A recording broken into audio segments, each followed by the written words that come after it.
Assalamualaikum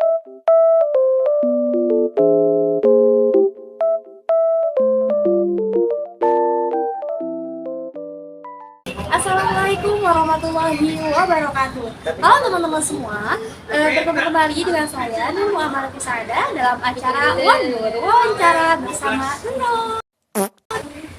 Nah teman-teman semua, pada kesempatan kali ini Nur bakal mengundang salah satu mahasiswa terbaik di IAIN Syekh Nurjati Cirebon yang memiliki segudang prestasi baik itu di akademik maupun non-akademik.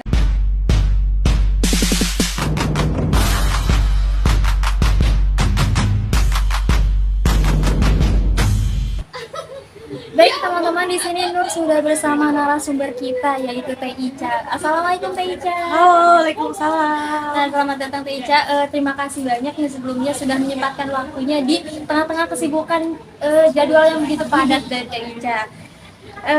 Di sini kita bakal berbicara tentang public speaking ya Teh Ica, yang dimana public speaking ini merupakan salah satu basic yang harus dimiliki oleh setiap mahasiswa. Betul. Nah, kenapa Nur ngambil ini? Karena kan Teh Ica sudah sering mengisi berbagai event-event atau acara begitu yang menjadi seorang pembicara begitu. Nah, seorang pembicara di setiap acara nih, apa aja sih yang Teteh siapin gitu ketika menghadapi audiens yang dimana keperluan komunikasinya itu berbeda-beda gitu. Ya, tentunya kita juga harus mengetahui, pertama tuh mengetahui jenis acaranya apa gitu. Tapi kita juga harus tahu nih siapa audiens yang bakal datang, karena disesuaikan juga cara pembawaan kita kepada siapa aja audiens yang akan datang. Terus yang paling penting kita juga perlu menyiapkan materinya. Entah itu kita bakal sebagai speakernya, pembicara, ataupun kita sebagai MC-nya. Tapi ketika memang kita diminta untuk mengisi acara, kita harus menyiapkan materinya dengan baik, gitu, susunan acaranya apa aja gitu. Jangan sampai ada yang terlewat ataupun ada hal-hal yang kurang, karena itu akan mengganggu ke penampilan kita. Karena misal kita ada kesalahan atau ada kekurangan, misal ketika MC nih ada kekurangan, ternyata lupa ini belum dicatat gitu nama pematerinya, kita pun bakal kelabakan sendiri dan itu akan membuat performa kita itu jadi turun. Oh iya, apa gitu. Nah, kan setiap berbicara depan umum berbeda-beda nih audiensnya. Teteh pernah gak sih merasa gugup gitu?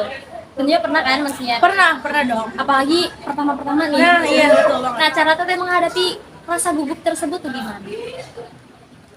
Caranya, kalau aku sih biasanya ya, kalau misal sebelum mengisi acara, ketika rasa gugup ini ada gitu, rasa gugup ini ada, aku biasanya cari tempat yang emang sepi, nggak banyak orang, membuat kita itu tenang gitu.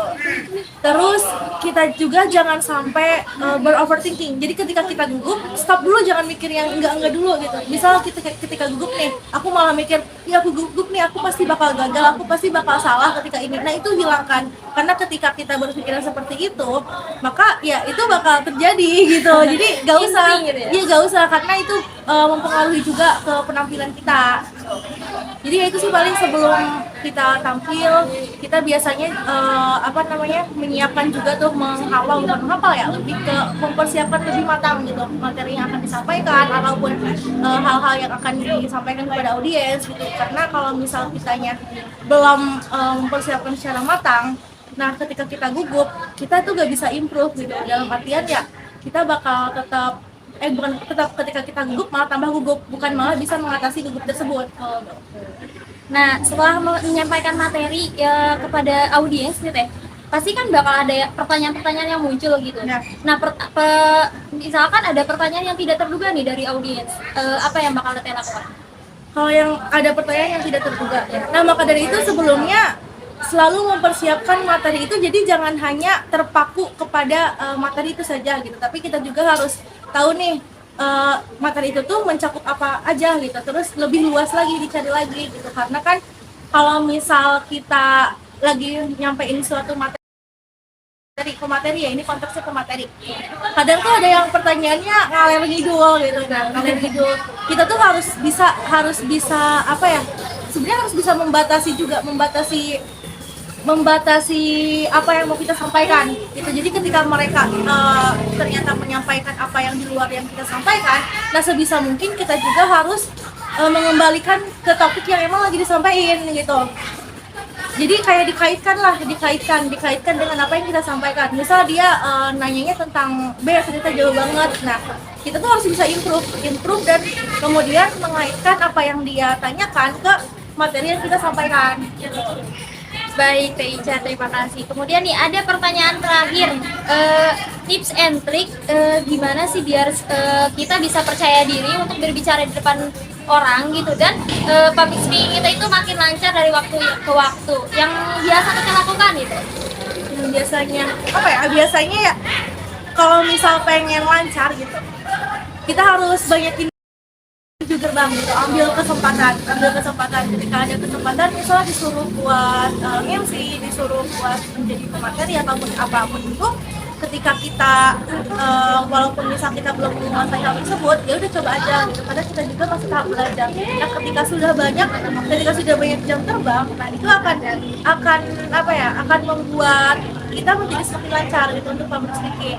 Kalau untuk percaya diri sendiri ya paling kalau aku selalu menganggap bahwa panggung yang kita pijak ini adalah panggung kita gitu, panggung aku, ini panggungnya aku loh gitu. Jadi orang-orang itu harus melihat kita itu ya kitanya yang lagi sempurna gitu. Jadi ketika kita mempunyai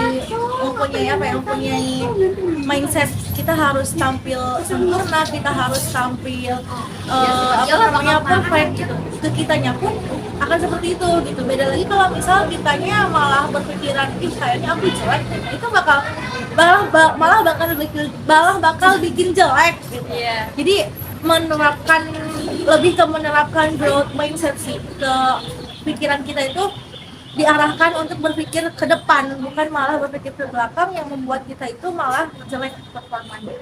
Oke teman-teman semua, jadi kesimpulannya itu dari materi sekarang yaitu yang pertama, mindset kita itu harus benar-benar ke depan gitu. Jangan sampai kita mikirnya kita tuh harus mikir wah kita tuh bisa, mereka tuh bakal ngelihat kita tuh wah gitu. Jangan sampai kitanya overthinking lah kalau ininya Maya teh. Kemudian yang kedua, kita harus memperbanyak jam terbang. Kita harus menggunakan kesempatan yang datang ke kita itu sebaik mungkin. Jangan sampai setiap kesempatan yang datang kita tolak gitu. Nah teman-teman semua, mungkin itu aja yang dapat saya sampaikan dan juga Teh Ica sampaikan. Terima kasih banyak Teh Ica atas waktunya dan kesempatannya. Semoga di lain kesempatan kita dapat bertemu kembali.